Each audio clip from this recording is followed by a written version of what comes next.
दोस्तों object oriented PHP में अब हम लोग देखते हैं कि इनहेरिटेंस किस तरीके से काम करता है। ठीक है, तो इनहेरिटेंस को समझने के लिए जैसे हमारे पास में मान लो एक क्लास ए है ना। और चूंकि क्लास ए है तो इस क्लास की कुछ प्रॉपर्टी होगी और कुछ मेथड होंगे इसमें। ये क्या कर रही है, ये क्लास ए यानी कि ये बेस क्लास है। ठीक है, और हमारे पास में एक क्लास है जो कि क्लास बी है। तो क्लास बी जो है वो क्या है, हमारे पास में डिराइव्ड क्लास है। यानी कि क्लास बी जो है वो क्लास ए को इनहेरिट कर रही है, तो क्लास ए के जो प्रॉपर्टी और मेथड है वो क्लास बी में भी एक्सेस होंगे। मतलब क्लास ए के जो मेथड है वो क्लास बी में भी एक्सेस, क्लास बी भी क्लास ए के मेथड को यूज कर पाएगी। और इतना ही नहीं, मान लीजिए इसमें क्लास बी के क्लास सी जुड़ी हुई है तो मल्टी लेवल इनहेरिटेंस है, तो क्लास सी है तो क्लास सी को भी इस क्लास के सारे मेथड जो है वो मिल जाएंगे। तो इसको हम लोग बोलते हैं इनहेरिटेंस। ठीक है, कि क्लास ए है और क्लास ए को क्लास बी इनहेरिट कर रही है, तो क्लास ए जो है वो बेस क्लास हो गई है और क्लास बी जो है वो डिराइव्ड क्लास हो गई है। और क्लास ए के अपने मेथड और प्रॉपर्टी तो है ही, और क्लास बी के भी जो है वो अपने मेथड और प्रॉपर्टी होंगे, लेकिन क्लास बी जो है वो क्लास ए के भी मेथड और प्रॉपर्टी को यूज कर पाएगी। ठीक है, इसका एक एग्जांपल देखते हैं। तो हम लोग चलते हैं यहाँ पर, ये पीएचपी। अब देखिए यहाँ पर मैंने क्या किया, क्लास बनाई फ्रूट। ठीक है, तो ये फ्रूट एक क्लास हो गई है।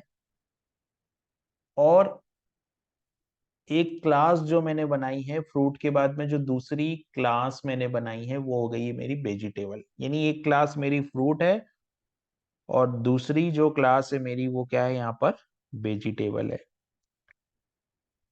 तो यहाँ पर जो फ्रूट क्लास है वो क्या होगी, फ्रूट क्लास बेस क्लास होगी।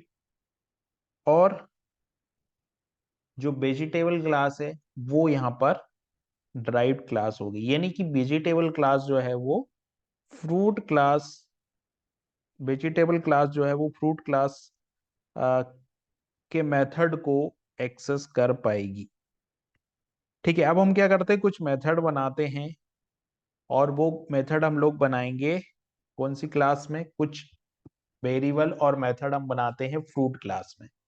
तो मैंने यहाँ पे कुछ मेथड बनाए, तो मैंने पब्लिक कीवर्ड लिया, पब्लिक, सॉरी पब्लिक की स्पेलिंग PUBLIC, पब्लिक। और यहाँ पब्लिक में मैंने डॉलर नेम नाम से एक वेरिएबल बनाया। देन मैंने यहाँ पे भी पब्लिक, इसको मैं कॉपी कर लेता हूँ, डुप्लीकेट कर लेता हूँ, कॉपी। और यहाँ पर मैं बनाऊंगा कलर नाम से एक वेरिएबल बना लेता हूँ। तो मैंने यहाँ पे कलर बना लिया। ठीक है, तो ये नेम हो गया और कलर हो गया। अब मेरे को क्या करना है, कंस्ट्रक्टर फंक्शन बनाना है। तो मैं यहाँ पे एक कंस्ट्रक्टर फंक्शन बनाऊंगा। तो मैंने लिखा कौन, कंस्ट्रक्ट फंक्शन बना दिया, STRCON STRUCT। ठीक है, इसके अंदर मैं बनाता हूं, इस फंक्शन के अंदर मैं बनाता हूं डॉलर नेम और डॉलर कलर। ठीक है, ये नेम और कलर क्या करेंगे, तो ये नेम और कलर जो है ये इनिशियलाइज करेंगे। तो मैं यहां लिख देता हूं dollar this arrow name is equal to dollar name.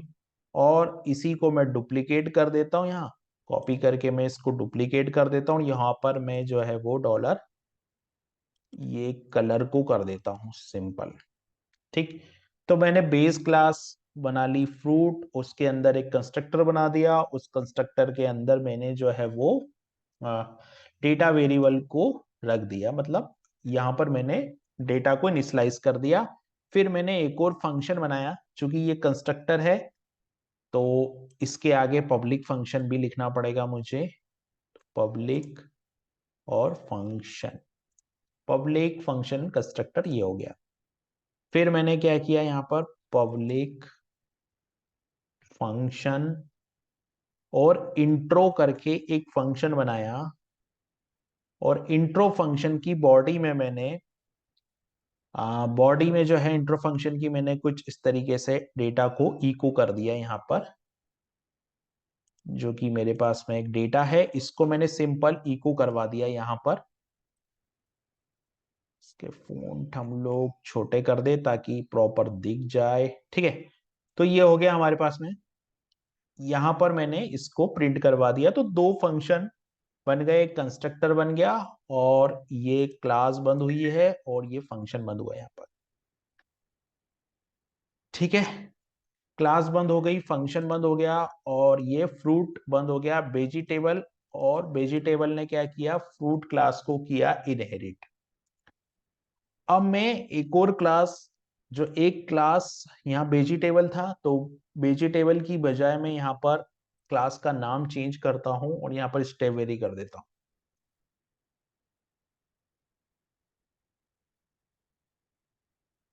Be strawberry, ठीक है। अब क्या होगा कि ये जो क्लास है स्ट्रॉबेरी, इसके भी अपने कुछ फंक्शन होंगे। तो इसके अंदर मैं एक फंक्शन बना देता हूं, जैसे मैंने एक इसके अंदर एक फंक्शन बना दिया, मैसेज नाम का फंक्शन इसके अंदर बना दिया, ठीक है। सिंपल कॉपी करके इस कोड को मैं पेस्ट कर लेता हूं यहाँ पर, जो कि मैंने मैसेज नाम का फंक्शन यहाँ पर लिया है। तो ये मैसेज नाम का फंक्शन हो गया। अब अगर मैं ऑब्जेक्ट इस क्लास का बनाऊंगा तो इस फंक्शन, इस क्लास के ऑब्जेक्ट से मैं इसको भी कॉल कर पाऊंगा, क्योंकि यहाँ पर क्या हो रहा है, इनहेरिटेंस हो रहा है। तो मैं क्या करता हूं, इसका ऑब्जेक्ट बनाता हूं। तो मैंने यहां लिखा डॉलर, और इसका मैंने बना लिया object is equal to new, और यहां पर आता है क्लास का नेम।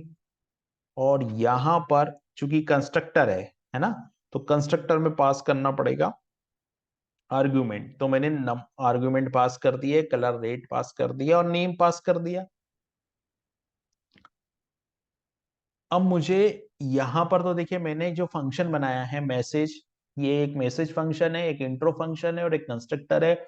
ओवरऑल तीन फंक्शन है, और तीनों फंक्शन जो है, इसको थोड़ा जूम पे कर देता हूं मैं।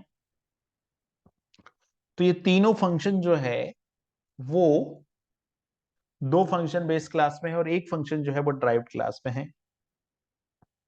ड्राइव क्लास का ऑब्जेक्ट बन गया है, तो मैं यहां पर क्या करता हूं, ये ड्राइव क्लास के ऑब्जेक्ट से कॉल करता हूं एरो मैसेज फंक्शन को। मैसेज फंक्शन में तो कोई प्रॉब्लम होगी नहीं, मैसेज फंक्शन में प्रॉब्लम इसलिए नहीं होगी क्योंकि ये ड्राइव्ड क्लास का ही फंक्शन है।